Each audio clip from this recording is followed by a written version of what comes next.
be given time. These were all very, very unpopular, notions that he was coming up with, and it really showed the Egyptian population at large that those people in Tahrir Square and the youth organizers have a point when they're talking about Ahmed Sharif as someone who really isn't really conducive to the atmosphere of the revolution right now and isn't really in touch with the people in Egypt. And Shireen, I mean, obviously it feels like there's a kind of a revolution at the top as well. I mean, kind of constant reshuffle of positions in government. I mean, can they now settle down, do you think, and have a chance to organise things further, or do you think there are going to be more scalps before things change? Yeah, well, political change here is going full steam ahead, and I do think that we're still going to see a few more changes, and changes that really the people want to see, because at the end of the day, Issam Sharif now has the task of forming this new cabinet. People want to see who is in this new cabinet, and particularly they want to see the Interior Minister, the Justice Minister, and the Foreign Minister, three key figures in that cabinet with three key posts. They want to see them gone, and they want to see new faces, new technocrats. So as all of these new politicians are coming to the fore, there will be more debates as to whether or not they're acceptable to the people, whether or not they have too many links to the old regime. And it is very difficult to find new people, new faces here in Egypt, given the fact that it's been run by the same man and really the same group of people for the past 30 years. So it'll be interesting to see how it develops from here. The change is definitely happening very fast, and I expect in the next days and weeks to see a lot more changes in the political sphere. OK, Shireen, thanks very much indeed for that live update there from Cairo. Let's take you straight to The Hague, and this is at the scene at the International Criminal Court is about to hold a news conference. We expect the Chief Prosecutor, Luis Moreno Ocampo, to give the news conference and to open an investigation into alleged crimes against humanity in Libya. And we're told on the ground there that he is due to arrive any minute now. I think we'll bring you that news conference just as soon as we get it. But at the moment, everyone just waiting for him to arrive. Well, to the uprising now in Libya, where there's been another air attack on the oil town of Brega. But rebels say that they're pushing Gaddafi forces back. Libyan rebels armed with rocket launchers, anti-tank aircraft guns and tanks have shored up defences to try to fight off Gaddafi's forces. The United Nations says refugee camps on Libya's border crossings are at what they call crisis point. Tens of thousands of foreign nationals are still trying to flee the country. There are more than 50,000 Bangladeshis still trapped there, and their government says it has no evacuation plan for them. And government officials from the Netherlands are trying to win the release of 3 Dutch Marines in Libya. They were captured on Sunday by forces loyal to Muammar Gaddafi after they landed in the coastal city of Sirte. They were trying to rescue 2 Europeans who've since been handed over to the Dutch embassy in Tripoli. Let's get to the day's events from Tony Bertley. It was a call to arms that was answered by thousands. From the towns and the desert, opposition fighters gathered in Ajdabia to repel an attack by forces loyal to Gaddafi. Their weapons ranged from the powerful tanks and anti-aircraft batteries to those more at home in a museum. There was confusion and disorganization. Shells were fired out.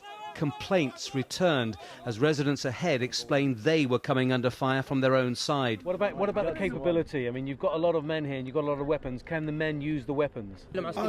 God willing, they will learn to use the weapons effectively. The conviction of the volunteers has to be admired. The capability is open to question. Gaddafi's forces were said to number around 300 men. They attacked the strategically important town of Brega at first light, and witnesses said they began firing indiscriminately. This I see in the morning. Many people come in mafia for Gaddafi. He killed many people in the morning. Heavy weapons were sent forward and hundreds of trucks and cars stacked with ammo and guns taken from captured army stockpiles. Casualties came back. Many hurt, he told us, many dead. This doesn't seem to have been a full-fledged assault, more like a probing attack. But it shows that Gaddafi forces are strong, they can strike at will, and that the Libyan leader shows no signs of giving up. Quite the contrary, he's hitting... Let's go straight to The Hague and listen in to the news conference with Luis Moreno Ocampo. Committed in Libya since 15th of February. The allegations are that peaceful demonstrators were attacked by security forces. During the coming weeks, the office will investigate who are the most responsible for the most serious incidents, for the most serious crimes committed in Libya. The office will present its evidence to the judges, and the judges will decide on whether or not to issue arrest warrants. This is a court of justice. Judges will decide. My office is collecting information from Sunday, since Sunday. In these days, we identified the worst incident that we'll try to show you in the map. The first attack occurred in Benghazi on the 15th of February. Then you had Misrata, Al-Baida, Derna, Senten, Ashdabiyah on 16th of February.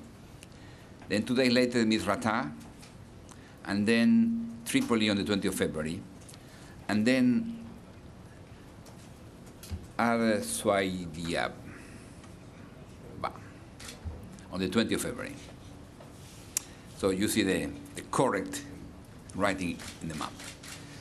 We identify some individuals with de facto or formal authority who have authority on the security forces who allegedly committed the crimes. They are Muammar al-Gaddafi, his inner circle, including some of his sons, who had de facto authority. But also, there are people with some formal authority that should pay attention to the crimes committed by their people, because if they are not preventing, stopping, and punishing these crimes, they could be responsible in accordance with the law. They are the Minister of Foreign Affairs, the head of the regime security and military intelligence, the head of Gaddafi personal security, and the head of the Libyan External Security Organization. So we'd like to use this opportunity to put them on notice. If forces under their command and control commit crimes, they could be criminally responsible. We will work impartially. And we have some information that some opposition groups have also weapons. I'd like to be clear. If opposition groups commit crimes, their leaders will also be investigated. We will be impartial.